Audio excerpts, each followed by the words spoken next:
हाँ जी, कमला माता जी ले लीजिए।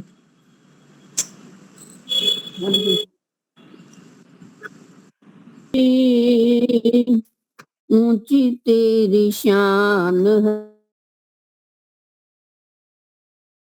से ऊंची तेरी शान है, कितना महान है तू, कितना महान है, कितना महान है तू, कितना महान है।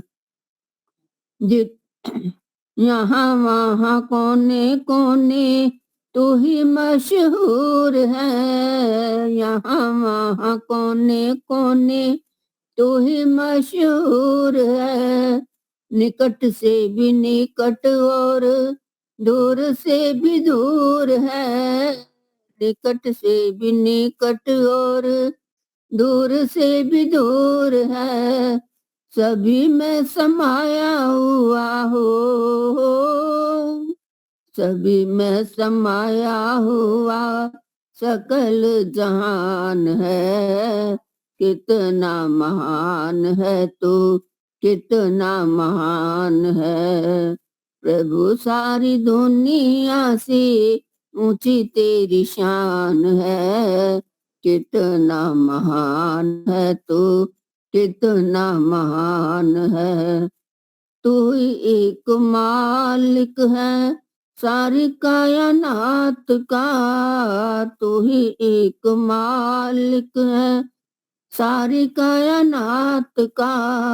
फूलों भरी क्यारियों की तारों की जमात का, फूलों भरी क्यारियों की तारों की जमात का। तेरी ही जमी है ओ, तेरी ही जमी है, तेरा आसमान है। कि आज 15 दिन में मेरा नंबर आया है। जी माता जी, आपका धन्यवाद। अभी स्वामी जी एंटर नहीं हुए हैं, तभी एक और भजन ले सकते हैं। हरीश भाई, या ओम योगोतिष्ठते सर्यश्च केवलम तस्मै ज्येष्ठाय ब्रह्मणे नमः, तस्मै ज्येष्ठाय ब्रह्मणे नमः। बहन दीपाली जी का और सभी महापुरुषों को, सभी को मेरा नमस्ते। हर पल में हो प्रभु सुमिरन तेरा, ऐसा बना दो प्रभु जीवन मेरा। हर पल में हो प्रभु सुमिरन तेरा, ऐसा बना दो प्रभु जीवन मेरा। तेरी सेवा करते करते बीते हर क्षण मेरा, हर पल में हो प्रभु सुमिरन तेरा, ऐसा बना दो प्रभु जीवन मेरा। याद तेरी को सदा दिल में बसाऊं, याद तेरी को सदा दिल में बसाऊं। आठों पहर बस तेरे गीत गाऊं, आठों पहर बस तेरे गीत गाऊं। तेरे चरणों में रहे मन मेरा, ऐसा बना दो प्रभु जीवन मेरा। हर पल में हो प्रभु सुमिरन तेरा, ऐसा बना दो प्रभु जीवन मेरा। ख्वाहिशी जग की ना मुझको सताए, ख्वाहिशी जग की ना मुझको सताए। चिंता हरगिज ना नजदीक आए, चिंता हरगिज ना नजदीक आए। करता रहूं प्रभु चिंतन तेरा ऐसा बना दो प्रभु जीवन मेरा, हर पल में हो प्रभु सुमिरन तेरा, ऐसा बना दो प्रभु जीवन मेरा। ऐसी तेरी भक्ति में दास खो जाऊं, ऐसी तेरी भक्ति में दास खो जाऊं, मैं न रहूं बस तू ही तू हो जाए, मैं न रहूं बस तू ही तू हो जाए, सफल हो जाए नर्तन मेरा, ऐसा बना दो प्रभु जीवन मेरा, हर पल में हो प्रभु सुमिरन तेरा, ऐसा बना दो प्रभु जीवन मेरा, ऐसा बना दो प्रभु जीवन मेरा। धन्यवाद। धन्यवाद। हरीश भाई जरा थोड़ा सा संभाल लीजिए क्लास को, मुझे फोन करना पड़ेगा, अभी तक ओमकार गिरी क्यों नहीं आए हैं स्वामी। हो सके तो और एक भजन ले दीजिए। और कोई लेते हैं?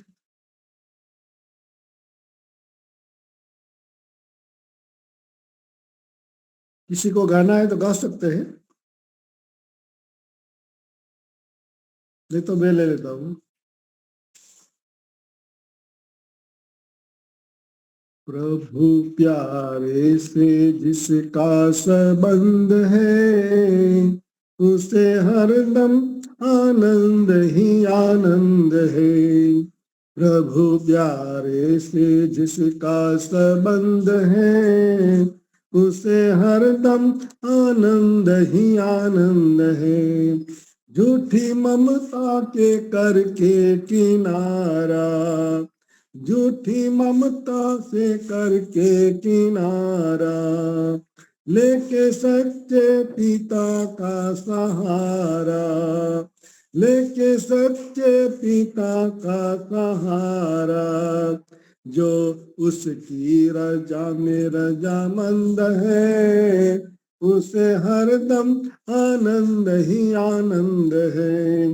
प्रभु प्यारे से जिसका संबंध है, उसे हरदम आनंद ही आनंद है। जिसकी कथनी में कोयल सी चहक है, जिसकी करनी में फूलों की महक है, प्रेम नरमी ही जिसकी सुगंध है, उसे हरदम आनंद ही आनंद है। प्रभु प्यारे से जिसका संबंध है, उसे हरदम आनंद ही आनंद है। निंदा चुगली न जिसको सुहावे, बुरी संगत की रंगत न भावे, निंदा चुगली न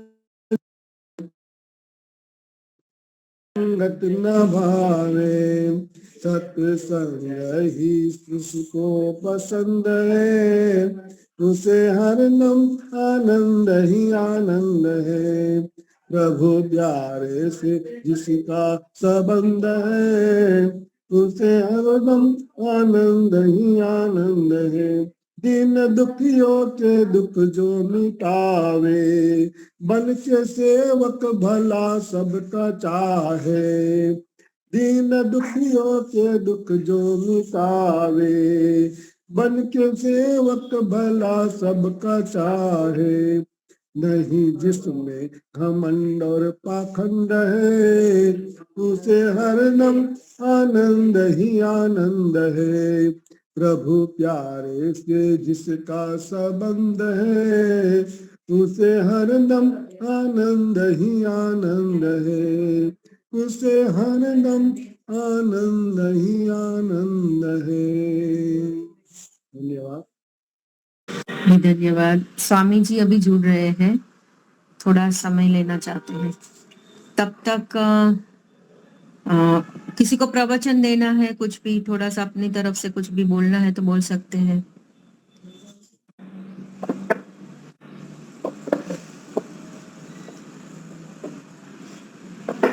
कोई है? एक भजन ले लेता हूँ। हाँ जी, कोई बात नहीं, भजन ले लीजिए। आसरा इस जहां का मिले ना मिले, आसरा इस जहां का। आ गए ना स्वामी जी? स्वामी जी जुड़ गए हैं। जुड़ गया, ठीक है। क्षमा चाहती हूँ आपको बीच में रोकने के। नमस्ते स्वामी जी। हाँ, नमस्ते स्वामी जी। तो आज का हमारा प्रवचन है स्वामी जी ओमकार जी का, तो हम आमंत्रित करते हैं, आप अपना प्रवचन शुरू करें स्वामी जी।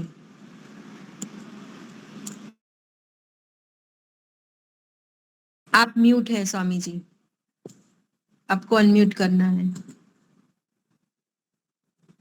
हाँ जी, अब हाँ ठीक है, ठीक है, आवाज आ रही है? आ रही है जी। ठीक है। एक बार ओम का उच्चारण करेंगे। ओम।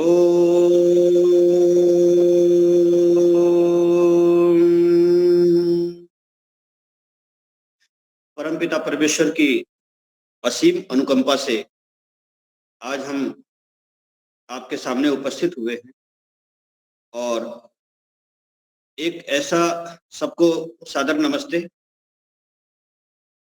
आज हमने बहुत सारे विषय पे हमने चर्चा की पिछले प्रवचनों में, पिछले व्याख्यानों में। आज मेरी ऐसी इच्छा है कि मैं इतिहास पर कुछ चर्चा करूं, क्योंकि इतिहास जानना बहुत जरूरी होता है। जब हम किसी भी विचारधारा को अपनाते हैं तो उस विचारधारा का क्या इतिहास है, इस इतिहास पर भी जानना जरूरी होता है। और आर्य समाज की ये बहुत बड़ी विशेषता है कि आर्य समाज के जो विद्वान हैं वो हमेशा पहले इतिहास देखते हैं और फिर उन विचारों को अपनाते हैं। दूसरी परंपराओं में ऐसा नहीं है। दूसरी परंपराओं में केवल मान लेते हैं, उसकी इतिहास में उसकी जड़ों पे नहीं जाते कभी भी। इसलिए आज हमारा जो समाज है वो पिछड़ रहा है। इसका कारण सिर्फ एक ही है कि हम इतिहास को नहीं जानना चाहते हैं, केवल मान लेते हैं। किसी ने कोई परंपरा शुरू की तो हमने केवल मान लिया, किसी ने कुछ कहा तो हमने केवल मान लिया, किसी ने कहा कि अमुक शास्त्र में ऐसा लिखा है तो हमने सिर्फ मान लिया। हम उसकी तह पर कभी नहीं गए, इतिहास को कभी नहीं खंगाला। और जरूरी है कि इतिहास की तरफ जाना चाहिए। इतिहास को समझे बिना हम उस विचारधारा की गहराई में कभी भी नहीं पहुंच सकते हैं।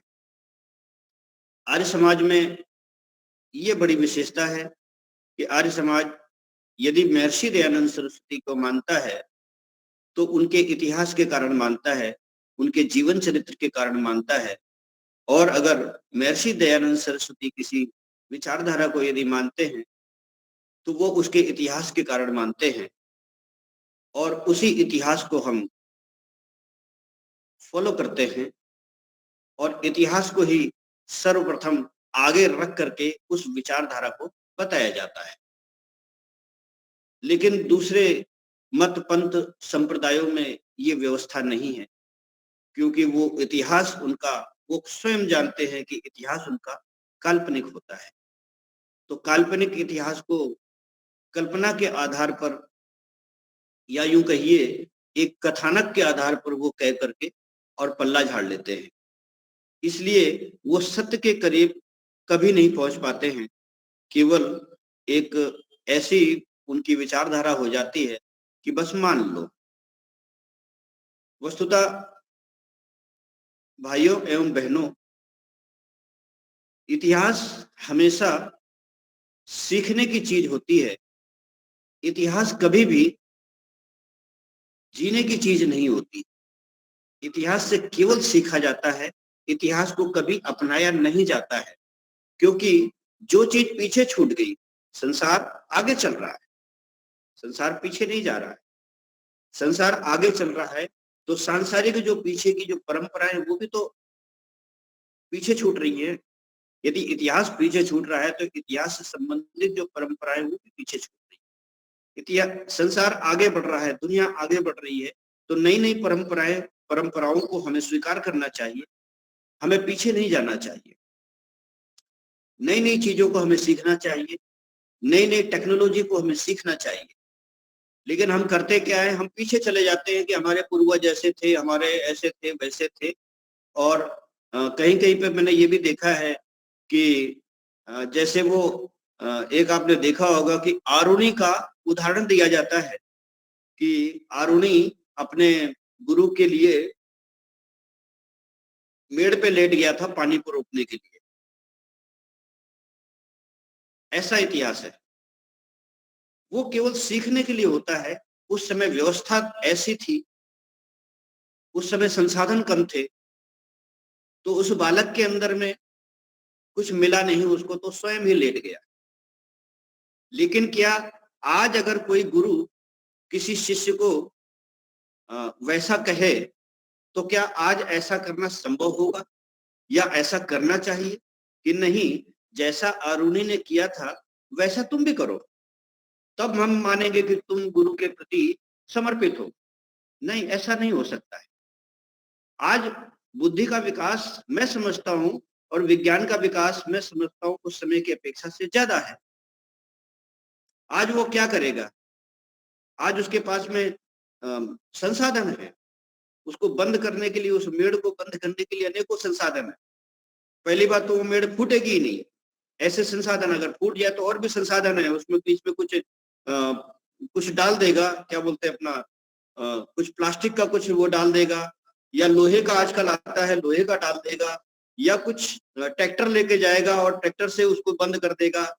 बहुत सारे साधन है। अब वो लेटेगा नहीं, अब वो गुरु की आज्ञा को तो मानेगा, लेकिन अब वो लेटेगा नहीं रात भर। अब वो दिमाग का प्रयोग करेगा, संसाधनों का प्रयोग करेगा, विज्ञान का प्रयोग करेगा और उस गुरु की आज्ञा का भी पालन करेगा। लेकिन अगर गुरु ये सोचे कि नहीं, तुम लेटे नहीं इसलिए तुम मेरे प्रति समर्पित नहीं है, तुम असली शिष्य मेरे हो ही नहीं सकते, तो ये गुरु की अज्ञानता होगी। क्योंकि गुरु क्या कर रहा है कि वो इतिहास को जीने की कोशिश कर रहा है, इतिहास से सीख नहीं रहा है, इतिहास को केवल जी रहा है। तो मित्रों, इतिहास, इस उदाहरण के माध्यम से मैं ये बताना चाहता हूं कि इतिहास को जिया नहीं जाता है, इतिहास को समझा जाता है, इतिहास से सीखा जाता है। तो इतिहास से हमें सीखना चाहिए, इतिहास सीखने की चीज होती है। आप देखेंगे कि हमारी एक कहावत है हमारे यहाँ पे कि हमारा भारत पिछले समय पे, आपने बचपन से लेकर के और आज तक सुना होगा कि हमारा भारत पहले सोने की चिड़िया हुआ करता था। लोग घी में रोटी डुबो डुबो करके और खाते थे, दूध की नदियां बहा करती थी, सुना था ना। लेकिन हम क्या करते हैं, हम कभी ये नहीं सोचते हैं कि उस अवस्था में आने के लिए हमारे उन पूर्वजों का कितना अथक परिश्रम रहा होगा, कितना बुद्धि चातुर्य रहा होगा, ये हम नहीं सोचते हैं। और अब ऐसी अवस्था क्यों नहीं, ये हम नहीं सोचते। हम सिर्फ उतना ही सोचते हैं कि भाई घी से सनी हुई रोटियां हम खाते थे, भारत सोने की चिड़िया था, बस इतना ही सोचते हैं। अगला पिछला हम सोचते ही नहीं कि हमारे पूर्वजों ने उस सोने की चिड़िया को बनाने के लिए कितना अथक परिश्रम किया होगा, कितना संघर्ष किया होगा, तब कहीं जाके उस संपन्नता को वो प्राप्त हुए थे। आज क्यों नहीं है ऐसा? आज क्यों वो स्थिति नहीं है कि आज पहले के जैसा जो हम सोचते हैं, जो हमारे दिमाग में, जो हमारे मस्तिष्क में जो एक छवि प्राचीन काल के भारत की बनी हुई है, वो आज वो क्यों नहीं है? ये हम नहीं सोचते, बस केवल इतना सोचते हैं कि भारत सोने की चिड़िया था। उस समय लोग सोने की थाली में खाना खाया करते। तो हम क्या कर रहे हैं, हम इतिहास को जी रहे हैं, हम इतिहास से कुछ सीख नहीं रहे। इतिहास से सीखना हो तो क्या करना पड़ेगा कि हमको उस अवस्था को फिर से प्राप्त करने के लिए परिश्रम करना पड़ेगा, संघर्ष करना पड़ेगा। सबसे पहली बात है संघर्ष करना। और जब हम संघर्ष नहीं कर पा रहे, केवल हम नाम बोलते कि हमारा भारत ऐसा था, हमारे पूर्वज ऐसे थे या वैसे थे, केवल हम ये बोलते रहते हैं, लेकिन उससे सीखने की कोशिश नहीं करते। आपने देखा होगा, इतिहास में पढ़ा होगा कि शिवाजी महाराज, छत्रपति शिवाजी महाराज, जो कि हिंदवी स्वराज्य के उस समय उन्होंने, जिस समय मुगल साम्राज्य स्थापित था, उस समय उस अवस्था में जब कोई कहने की ताकत नहीं रख सकता था, उस समय उन्होंने हिंदवी स्वराज्य की स्थापना करने के लिए एक विचारधारा प्रस्तुत की थी और उस पे उन्होंने प्रयत्न किया और उस प्रयास में वो सफल भी बहुत हुए। लेकिन क्या हुआ, जब वो उनका राज्याभिषेक हुआ, जब उनका राज्याभिषेक होने की बारी आई, तब उन्हीं के आसपास के रहने वाले ब्राह्मणों ने उनका राज्याभिषेक करने से मना कर दिया, सिर्फ ये बोलकर कि भाई ये तो शूद्र है, ये तो छोटी जाति का है, हम इसका राज्याभिषेक नहीं करें। जिसने रात दिन एक करके उनकी रक्षा की, उस राज्य को स्थापित किया, मुगलों को आने नहीं दिया महाराष्ट्र की उस भूमि पर, और उन्हीं के लोगों ने उन्हीं के बारे में ये शब्द कहा कि नहीं, वो तो छोटी जात का है, इसलिए हम उसका राज्याभिषेक नहीं करें। वहां भी उस समय भी लोगों ने इतिहास से नहीं सीखा। और फिर उसके बाद में महाराजा छत्रपति शिवाजी महाराज के बाद में बाजीराव पेशवा हुए, जो कि ब्राह्मण थे। उन्होंने उनके इस काम को आगे बढ़ाया और बहुत कुछ भारत के बहुत बड़े भूभाग पर उन्होंने कब्जा किया, मुगलों से छुड़ाया उसको। लेकिन उन्हीं के पोते शिवाजी छत्रपति साहू महाराज, साहू जी ने उनको रोका, उनको आगे नहीं बढ़ने दी, उनका कटाक्ष किया, उनको अपमानित किया।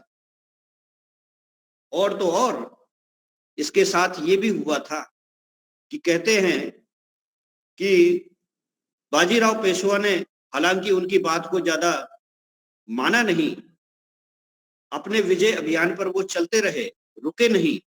कहते हैं कि उन्होंने अपने जीवन में 41 युद्ध लड़े और एक भी युद्ध उन्होंने हारा नहीं, एक भी युद्ध हारा नहीं, निरंतर चलते रहे। लेकिन क्या हुआ, उसी समय कहते हैं, इतिहास कहता है कि उस समय एक मुस्लिम कन्या से उनका प्रेम हो गया, वो उससे विवाह करना चाहते थे। लेकिन वहां पे फिर वही बात हो गई, फिर ब्राह्मण आगे आए और उन्होंने कहा कि नहीं, हम ये विवाह नहीं होने देंगे। जबकि क्या वो मुस्लिम लड़की जो थी, क्या वो उसको सनातन संस्कृति में नहीं लिया जा सकता था? क्या उसका शुद्धिकरण करके क्या उसको हिंदू नहीं बनाया जा सकता था? बनाया जा सकता था। लेकिन अपने इस अडिग रवैये के कारण से, अपने दकियानूसी विचारों के कारण से वो नहीं आ पाया। और ऐसे ही उसका बाजीराव पेशवा का निरंतर इस प्रकार से विरोध होते रहने के कारण से बाजीराव पेशवा अंततः क्या हुआ, अंदर से खोखला हो गया। और बहुत ही कम आयु थी, 32-34 साल की आयु थी, अंदर से वो बेचारा खोखला हो गया, मानसिक रूप से वो हार गया। और फिर क्या हुआ, उसको आंतरिक बीमारियां लग गई और बेचारा वो मारा गया, मर गया, वो देहांत हो गया। उसका विजय अभियान रुक गया, उसको युद्ध में रुचि नहीं रह गई। फिर वो सोचता था कि मैं किसके लिए लड़ रहा हूं, जिनके लिए लड़ रहा हूं वही मेरे विरोधी हैं, जिनके लिए मैं ये सब इतना कर रहा हूं वही मेरे विरोधी हैं, मेरा साथ कोई नहीं दे रहा। साहू जी महाराज ने कितना उसको लिया, उसको हतोत्साहित किया, उसको रोकने की कोशिश की। और इतना ही नहीं, उस साहू जी ने, वो जो कि छत्रपति शिवाजी महाराज के पोते थे, सगे पोते थे, उन्होंने क्या किया, उन्होंने उसको रोका भी। और इसके साथ साथ दूसरा काम ये किया कि मुगलों के साथ में हाथ मिला लिया, मुगलों को संरक्षण दिया, अपनी सेना में नौकरियां दी उनको। इतना पतन की अवस्था आ गई। और फिर क्या हुआ, बाजीराव पेशवा मर गए, उनका वो विजय अभियान वही रुक गया और फिर से मुगल हावी हो गए। वहां भी इतिहास से कुछ सीखा नहीं, उस समय भी लोगों ने इतिहास से कुछ सीखा नहीं। चाहते तो इतिहास से सीख सकते थे, लेकिन नहीं, सीखने की आदत ही नहीं है हमारी। दूसरी तरफ आप देख लो, इधर पंजाब की साइड देख लो, तो वहां गुरु गोविंद सिंह जब मुगलों से युद्ध लड़ रहे थे, तो जब उनकी शक्ति थोड़ी कम हो रही थी, तो उन्होंने क्या किया, उनको बहुत सारे लोगों ने उनको सुझाव दिया कि आप, एक महान योद्धा है हमारे बीच में जिसका नाम है बंदा बैरागी, आप उसको बुलाइए, आपके विजय अभियान को वो बढ़ाएगा। बंदा बैरागी को बुलाया तो उस समय वो सन्नस्त जीवन जी रहे थे, उन्होंने छोड़ दिया था, युद्ध भूमि छोड़ दी थी उन्होंने, और सन्यासी बन के थे, लाल कपड़े पहन लिए थे और सन्यासी जीवन जी रहे थे। लोग आए उनके पास में, स्वयं गुरु तेग बहादुर, गुरु गोविंद सिंह उनके पास आए और वो बोले कि भाई आप चलो, आप हमारी सहायता करो, आपके बगैर हम अधूरे हैं। वो जब आए तो उन्होंने मुगलों के बीच तहलका मचा दिया, जहां जाते थे वो मैदान साफ हो जाता था।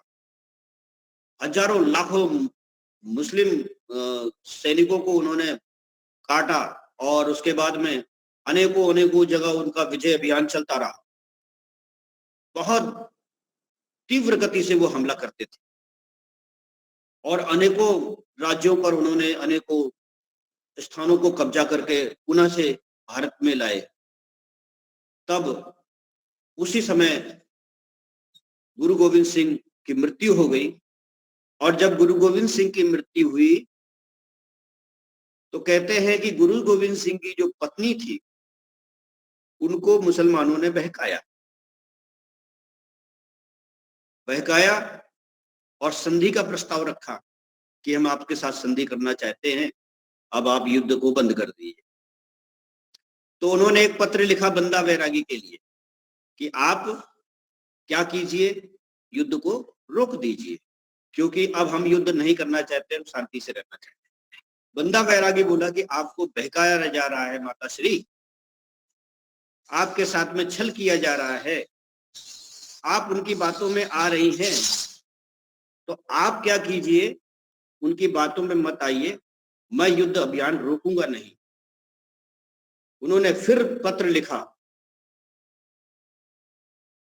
रोकने के लिए, फिर भी बंदा बैरागी ने कहा कि नहीं, मैं अब आपकी बात नहीं मानूंगा क्योंकि आप गलत कर रही हैं। तो गुरु पत्नी ने क्या किया, गुरु पत्नी ने एक निर्णय लिया और अपने सरदारों को बोला कि बंदा बैरागी का साथ छोड़ दो। सरदारों ने गुरु पत्नी का साथ दिया और बंदा बैरागी का साथ छोड़। कहते हैं उस समय बंदा बैरागी के पास में 7 लाख सेना थी और सारे मारे गए, उसमें से हट गए, आधे से ज्यादा वो हट गए। जितने बचे थे कहते थे कि कुछ 1000, 2000, 1500 ऐसे कुछ करके बचे होंगे, बाकी सब हट गए और वो सारे के सारे मारे गए।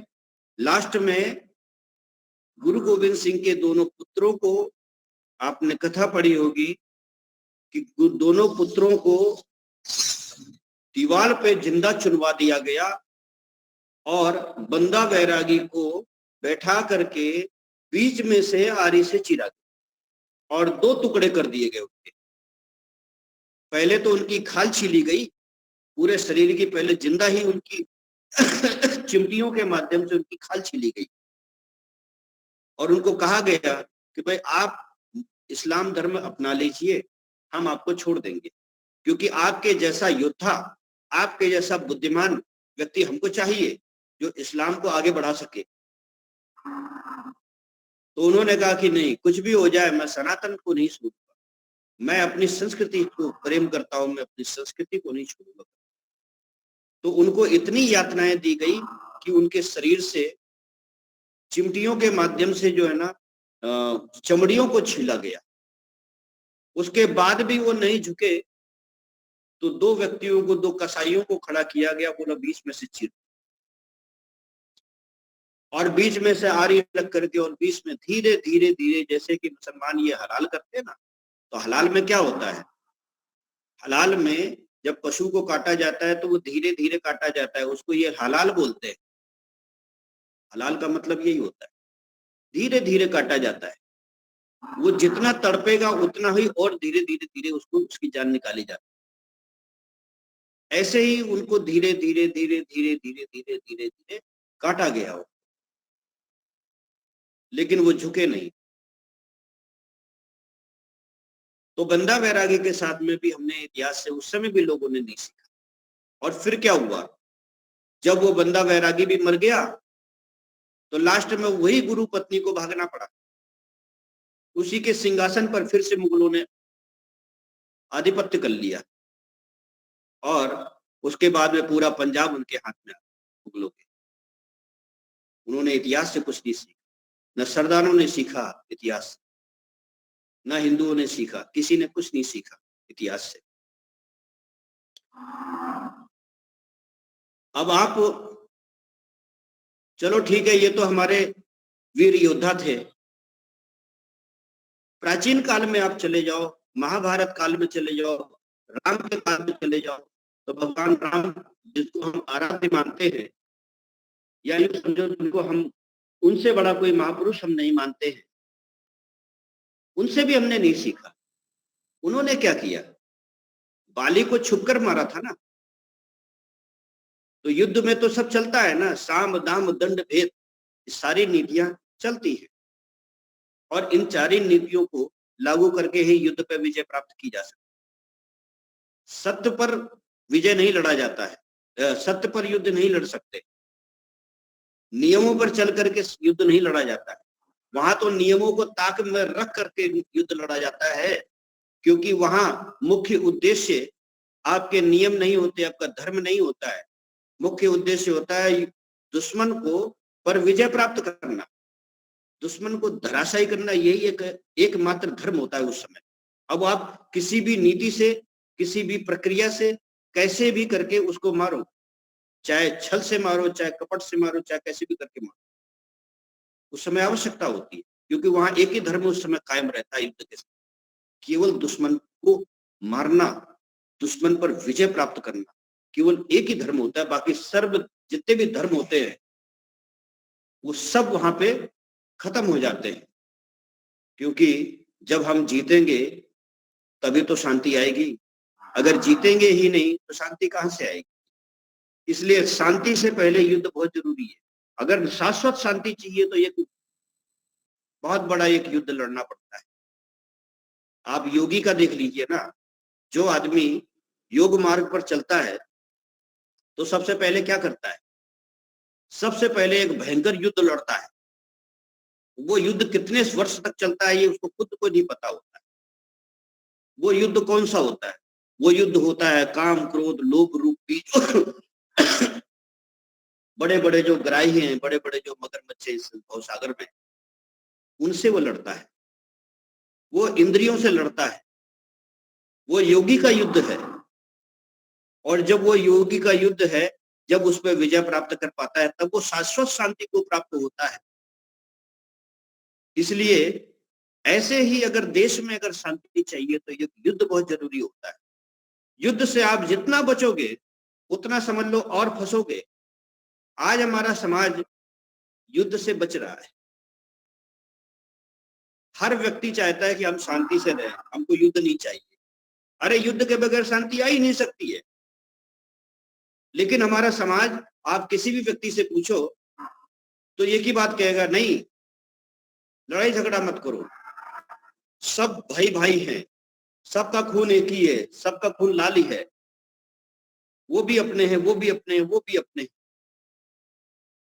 और ये जो मानसिकता है, इसी मानसिकता के कारण से हम पतित हो रहे हैं। इसी मानसिकता के कारण हम लगभग 1500 सालों से पिट रहे हैं। केवल इसी कारण से, क्योंकि हमने इतिहास से कुछ सीखा ही नहीं। भगवान राम ने बाली को छुप करके मारा था, वो आवश्यकता थी। हमने कब छापामार युद्ध किया बताइए? केवल महाराणा प्रताप ने छापामार युद्ध किया, छत्रपति शिवाजी महाराज ने गोरिल्ला युद्ध किया। उसके बाद में हमने और कब किया गोरिल्ला युद्ध किया, और कब हमने छापामार युद्ध किया? आज आवश्यकता है छापामार युद्ध की, आज आवश्यकता है। क्यों? आज दुश्मन बहुत तेजी से आगे बढ़ रहा है और हम आंखें बंद करके बैठे हुए, हमको भाईचारा याद आ रहा है। इस भाईचारा के कारण से हम फंस रहे, दुश्मन की उस ट्रेजेडी को हम समझ ही नहीं पा रहे। दुश्मन क्या चाहता है, हम जानने की कोशिश ही नहीं करते हैं कि दारुल हरब क्या होता है, दारुल इस्लाम क्या होता है। हम जानने की कोशिश नहीं करते कि अल-तक़िया क्या होता है। हम जानने की कोशिश नहीं करते कि ये धैया क्या होता है। ये हम जानने की कोशिश नहीं करते। अरे दुश्मन को जब तक हम समझेंगे नहीं, तब तक हम उस पर विजय कैसे प्राप्त करेंगे? बस हम तो यही कहते हैं कि वो भी अपने हैं, वो भी अपने हैं, वो हमारा ही तो खून है जो कि कन्वर्ट हो गए थे। अब तो ये वाली बातें आती है। अरे ठीक है, कन्वर्ट हो गए तो गलती उनकी है ना, लेकिन आज भी हम सीख नहीं रहे। भगवान श्री कृष्ण को ही आप देख लीजिए, भगवान श्री कृष्ण ने क्या किया? उन्होंने भी तो छल का प्रयोग किया था ना, उन्होंने भी तो कपट बुद्धि का प्रयोग किया था युद्ध में। चाणक्य को हाँ, वो क्या बोलते हैं उसको, उनको कैसे मरवाया था? गुरु को कैसे मरवाया था? अर्जुन के गुरु को कैसे मरवाया था? अश्वत्थामा को कैसे उसको अलग किया गया था? जरासंध को कैसे मरवाया उन्होंने? क्या सीधे युद्ध में मरवाया? और दुर्योधन को क्या सीधे युद्ध में मरवाया? छल से ही तो मरवाया उनको। अगर वो ऐसा ना करते तब क्या दुर्योधन को विजय प्राप्त किया जा सकता था क्या भीम के द्वारा? क्या कर्ण के द्वारा अर्जुन कर्ण से अर्जुन जीत सकता था क्या? नहीं जीत सकता था। तो उस समय भी उन्होंने बुद्धि और छल का प्रयोग किया था, लेकिन हम नहीं सीखते, हम सीखना ही नहीं चाहते। और आज भी वही स्थिति है। आज हम क्या कर रहे हैं? हम दुश्मन के साथ व्यापार कर रहे हैं।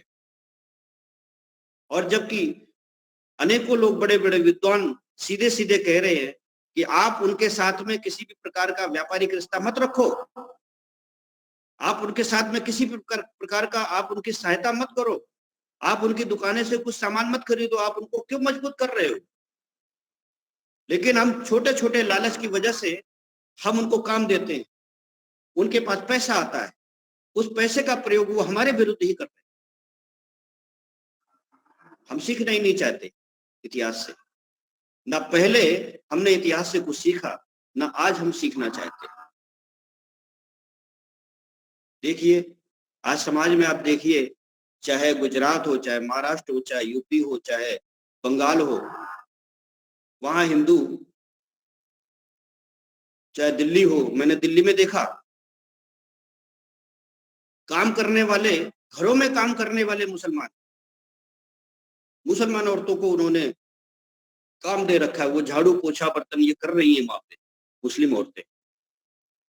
जितने भी इलेक्ट्रीशियन, जितने भी ये छोटे छोटे, जैसे बढ़ई का काम हो गया, जैसे वेल्डिंग का काम हो गया, जैसे नई का काम हो गया, हम केवल अपने स्वार्थ के लिए, नहीं मेरा काम जल्दी हो जाए, हम उनको काम दे देते हैं। काम देने से क्या होता है कि हम उनको क्या करते हैं, हम उनको मजबूत कर रहे हैं। वो काम ईमानदारी से करेंगे, लेकिन क्या कर रहे हैं, हम उनको काम दे करके उनको मजबूत कर रहे हैं। मजबूत कर रहे हैं तो उनके पास में पैसा आ रहा है, पैसा आ रहा है तो वो मजबूत हो रहे हैं, और मजबूत हो रहे हैं तो क्या हुआ, उस पैसे का प्रयोग ज़कात के रूप में कहाँ जमा करते हैं। हिंदुओं में तो खैर ये व्यवस्था नहीं है, लेकिन मुसलमानों में एक व्यवस्था है, ये उससे मुसलमानों से भी हमको ये चीज सीखनी चाहिए। प्रत्येक मुसलमान ज़कात के रूप में मस्जिद में कुछ पैसा जमा करता है हर महीना, चाहे वो कितना भी कमाता हो। अपनी कहते हैं कि वो अपनी कमाई का कुछ 5% ज़कात के रूप में देते हैं, और ये फिक्स है उनका, 5-10% जो भी है। मान लो 100 रुपए कमाया तो 10 रुपए वो मस्जिद को दान देता है। लेकिन हिंदू कब देते हैं गुरुकुलों का दान, हिंदू कब देते हैं, हमारी सनातन संस्कृति मजबूत हो जाए तो क्या नियमित ऐसा कोई हिंदू है जो नियमित रूप से दान देता हो हर महीने एक मुश्त, कि नहीं मैं हर महीने इतना, जैसे जैसे मेरी कमाई बढ़ती जाएगी वैसे वैसे मैं दान बढ़ाते जाऊंगा। लेकिन हिंदू बुद्धि लगाता है कि मैं दान दूंगा, और वो पात्र है कि कुपात्र है, मतलब हम कैसे किसको दान दे दें, है उसके पास तो पहले से भी बहुत पैसा है, गुरुकुलों में खुद पैसा है, मैं नहीं दूंगा तो क्या हो जाएगा, क्या गुरुकुल बंद हो जाएगा। हम ऐसा सोचने लग जाते हैं। इसको कहते हैं कि कर्म करने से पहले फल की चिंता हम करने लग जाते हैं। और गीता में क्या कहा गया है, कर्म करो फल की चिंता मत करो, क्योंकि फल देने वाला थर्ड पर्सन होता है हमेशा।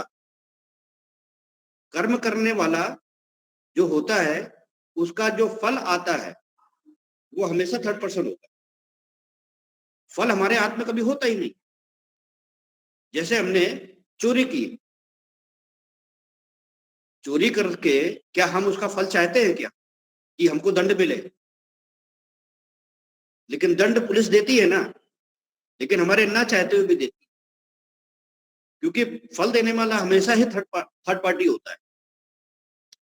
ऐसे ही लेकिन यहां हमारी मानसिकता क्या है, दान देते हैं, दान के साथ साथ पहले ही हम ये सोचने लग जाते हैं इसको दान दूं कि ना दूं, ये पैसे का प्रयोग करेगा कि दुरुपयोग करेगा, ये गुरुकुल में दूं कि ना दूं, है।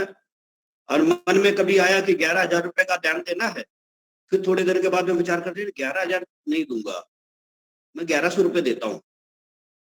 फिर थोड़ी देर बाद विचार आएगा कि नहीं 1100 रुपए क्यों दूं, ये बच्चों को कुछ खिलाते पिलाते तो है नहीं, बच्चों को क्या बोलता उबला हुआ सब्जी देते हैं, सूखी रोटी देते हैं, घी भी नहीं लगाते, तो मैं इसको दान क्यों। अरे भाई उनके आप दान दोगे तो घी ले देंगे ना, वो आप दान दोगे तो वो गुरुकुलों में पैसा आएगा तो वो बढ़ेंगे, तो वो ऐसे विद्यार्थी तैयार करेंगे वो। लेकिन हम इतना सोचते नहीं, हम पहले फल की चिंता करने लग जाते हैं, ऐसा नहीं हुआ तो क्या होगा, वैसा नहीं हुआ तो क्या होगा। भाई आपका कर्म है, आप करो उसको, लेकिन नहीं, हम नहीं करना चाहते। और दूसरी तरफ देखो मुसलमान, वो बगैर सोचे, वो इतना नहीं सोचते, उनको बस का पता है कि इतना हमको देना है, दैट्स ऑल। वो ये नहीं सोचता कि मस्जिद में वो मौलवी उस पैसे का क्या करेगा, उस मौलवी उस पैसे से अपने बच्चों को पालेगा या क्या करेगा क्या नहीं, उससे कोई मतलब नहीं। बस इतना है हमको, भाई मस्जिद में दे देना, मौलवी का हाथ में दे देना। अब मौलवी क्या करे क्या नहीं करे उसका कर्म जाए, लेकिन जब वो ईमानदारी से जब पैसा आता है तो ईमानदारी से खर्च भी होता है, ऐसा नहीं है। लेकिन यहाँ बेईमानी से पैसा दिया जाता है, इसलिए बेईमानी में ही चला जाता है। इस थिंकिंग को सोचना हो, क्योंकि हम पहले से ही हमारे दिमाग में, हमारे मस्तिष्क में पहले से बेईमानी आ जाती है, देने से पहले बेईमानी आ जाती है, तो सामने वाला तो बेईमानी करेगा ही ना। क्योंकि कहते हैं ना, जैसा खाओ अन्न वैसा बने मन, और जिस मानसिकता को लेकर के हम दान देते हैं सामने वाले की मानसिकता भी वैसी हो जाती है, वैसी हो जाती है उसकी मानसिकता। अगर हम शुद्ध मानसिकता से हम पैसा देंगे तो सामने वाले की भी मानसिकता शुद्ध हो जाती है। क्योंकि एक प्रकृति का एक नियम होता है कि आप किसी व्यक्ति को अगर प्रेम से देखोगे या उस व्यक्ति के प्रति अगर आप प्रेम की भावना रखोगे तो यह निश्चित है वो व्यक्ति भी आपसे प्रेम करेगा। ये प्रकृति का नियम है। ऐसा कभी नहीं हो सकता है कि आप एक व्यक्ति से प्रेम करो और वो व्यक्ति आपसे नफरत करे। कभी हो ही नहीं सकता। जैसे ही आपके मन में किसी व्यक्ति के प्रति प्रेम का अंकुर फूटेगा, वो उसने आपको भले ही ना देखा हो, भले ही आप उससे ना मिले हो, लेकिन जैसे ही प्रेम का अंकुर फूटेगा, देखिए उसके मन में भी आपके प्रति प्रेम का अंकुर फूटेगा। ये प्रकृति का नियम है। और जैसे ही आप किसी व्यक्ति के प्रति द्वेष का भाव रखोगे, भले ही आप उससे नहीं भी बात करते हो, ना फोन पे बात करते हो, ना कभी आप उससे मिलते हो, लेकिन यदि आपने उसको मानसिक रूप से विचार कर लिया कि ये व्यक्ति अच्छा नहीं था, वो व्यक्ति ठीक नहीं था, जैसा आप सोच रहे हो ठीक वही व्यक्ति आपके बारे में वैसे ही विचार रखता है। ये प्रकृति का नियम है।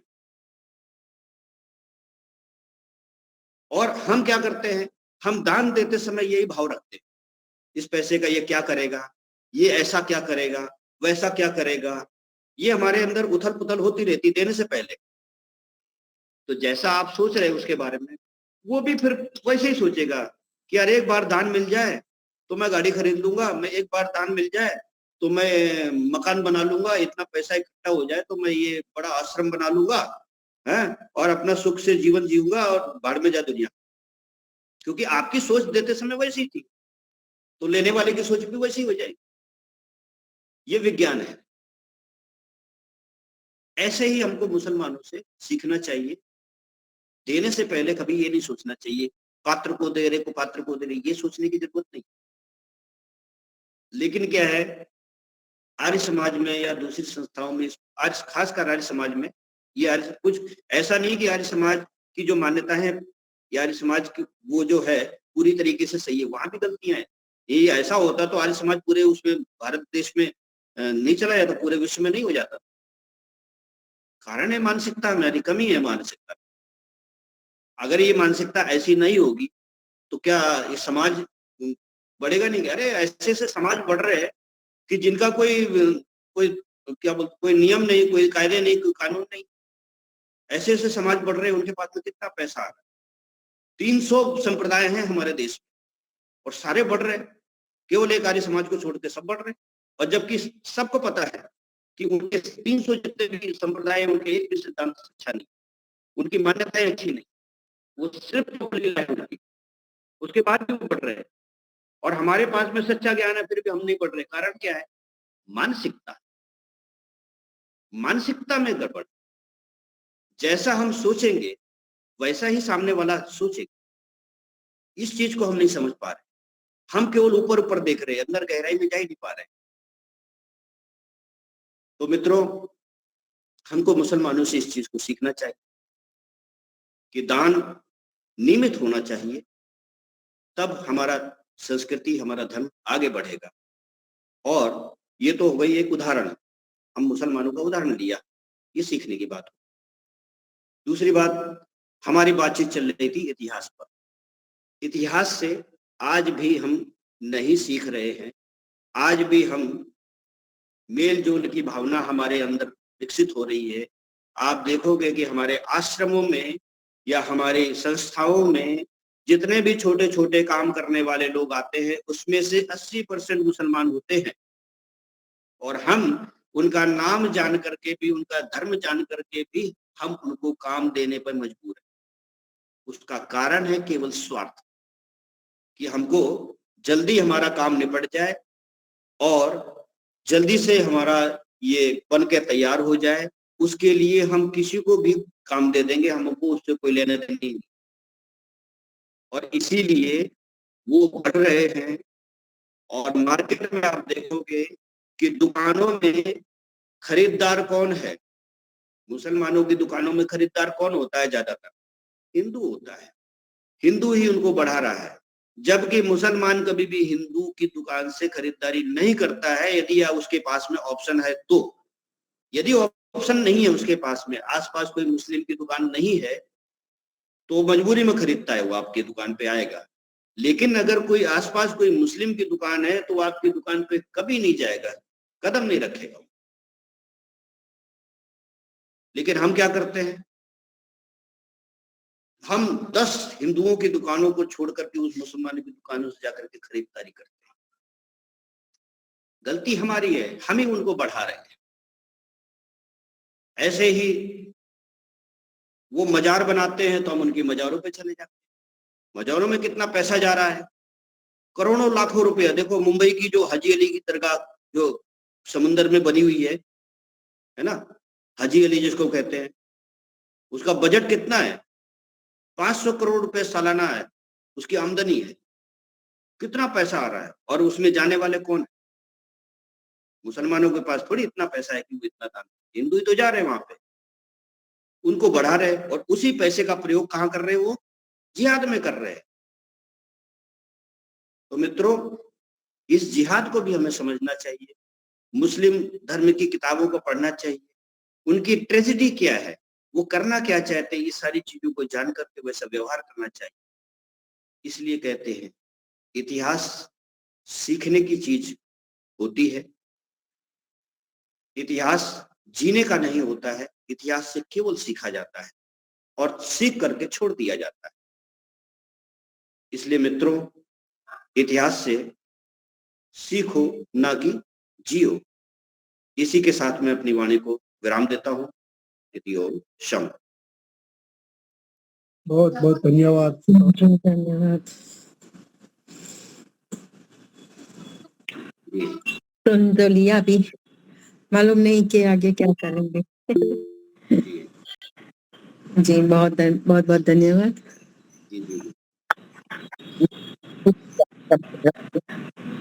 हाँ जी, लीला बहन जी कुछ कहना चाह रहे हैं। नहीं, स्वामी जी ने बहुत अच्छी जानकारी दी और उस पर हमें विचारना चाहिए, सोचना चाहिए। जी जी जी,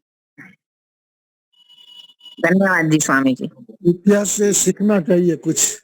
जी जी जी, धन्यवाद जी धन्यवाद। बंद कर दूं?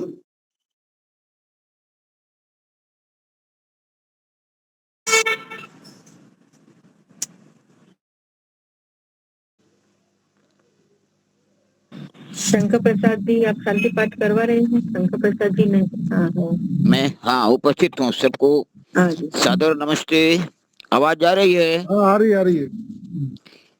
कक्षा का समापन प्रेरणा ग्रहण करते हुए पहले शांति पाठ, इसके बाद जय घोष।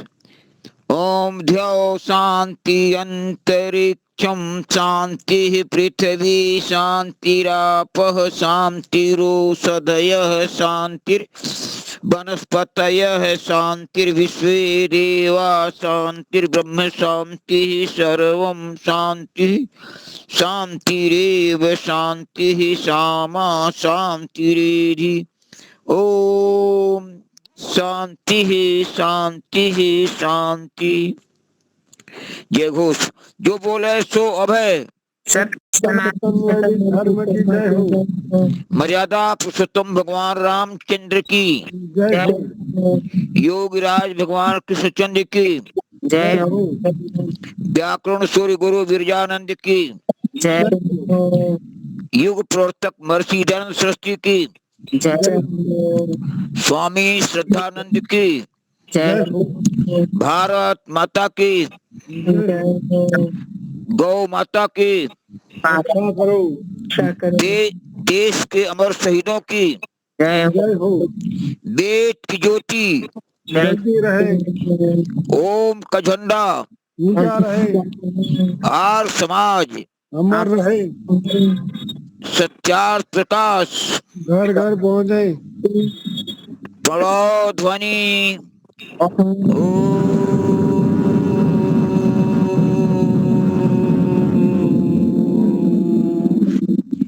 वैदिक अभिवादन सबको सादर नमस्ते। सर्वेभ्यो नमः। धन्यवाद। धन्यवाद।